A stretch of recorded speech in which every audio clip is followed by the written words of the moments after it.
I'm very happy to be talking to you and having this conversation. I'll ask you before I proceed with my rest of my conversation with you, three small questions. So before I came and on stage, I prayed that this session goes off well. I did a little Google search on you, and 3 days back I saw your film. Sir. Did you do any of these things before coming here?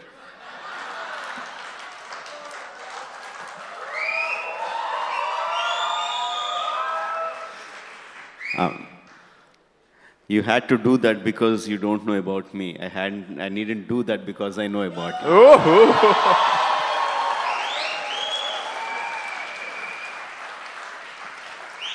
So, friends, do you know that right now there are at least 2,000 crores sitting on this stage? 350 crores of my film and rest of it is his film. So this is a rich stage. All these questions I have not prepared, but because I look at life from a sense of wonder. I was just giving an interview backstage to somebody. And this summit is about superpower and things like that. Somebody came in backstage and said that, please remember that this is a superpower thing within, etc., etc. And you think of superpowers. You think of something which is so unimaginable, which is so larger than life, and then you actually execute that. So tell us, where does that first idea come from? Are you sleeping at the time? Are you walking? How does it happen? I'm personally very keen on knowing that. Actually, it keeps happening all the time, sir. All the time most of my time, I'll be thinking about stories or sequences, or either from the stories that I have heard or from the films that I have seen. And I mean, most of my time, I keep thinking about films and ideas and how to make them work on screen. So it is not one particular time it suddenly comes to me. But when one idea gets really stuck in my head, that doesn't move away from me, that keeps on getting me back to the same idea again and again, then I think, yes, this is the story that I have to make for the screen. So that's how it happens. So your first film was Student Number 1. Did you make that film to survive, to sort of make it in the industry, or did the idea come to you and then you had to make a film?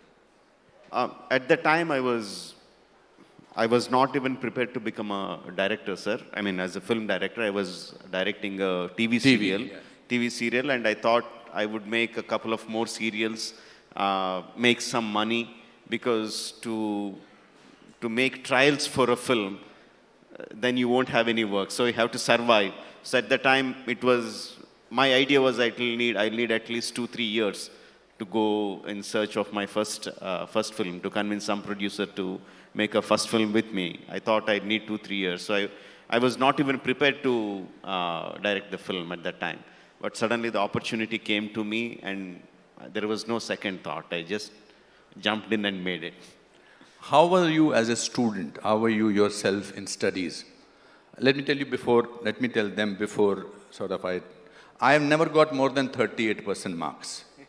Never in my life. I was not good at studies. I was not good at sports. In fact, once my PT teacher saw me running and he said, stop, even if you run alone, you will come second. So, how were you as a student in studies or anything else? I mean, it really depended on my teacher, sir. When I had a teacher, I remember my social studies and English teacher, Razia Sultana. She was my class teacher in 3rd and 4th. And when she was compassionate, when she was not she was not threatening me like other teachers who were like very threatening and very strict. If the teacher was not strict with me, I was very good with my studies. If the teacher was very strict with me, I was very bad at studies. So as a student, I ranged from getting 0 in maths in my 2nd class or 3rd class to getting scoring 100 in my 10th and inter. So it all depended on my teacher. What was the name of that teacher? Uh, That lady who was good at. who was Razia Sultana. Her Sorry? teacher, Razia Sultana. So here is to Razia. I think we should give her a big applause. And tell us something about your upbringing. These are all, these questions may appear very cliche questions and you may be tired of answering these questions. But I am blocking the audience and only having you and wanting to know. And it's also my struggle to work with you in your next film. So then, and after some time I'll take off my jacket and I'll show you that I have made a little muscles also. So, tell us something about your upbringing, because you really have something. When I watched the film last week, RRR, Bahubali, I saw it in London, 2 also I saw it in New York. The audience was going bananas. Even I went with my friend Anil Kapoor and we were whistling. We were really, do you have, how many of you have seen RRR? So do you know, how many of you know how to whistle like this? Can we have a light on this audience, please? Can we have the light on? Yeah, this is better. Yeah. Oh. So this is what was happening in the auditorium.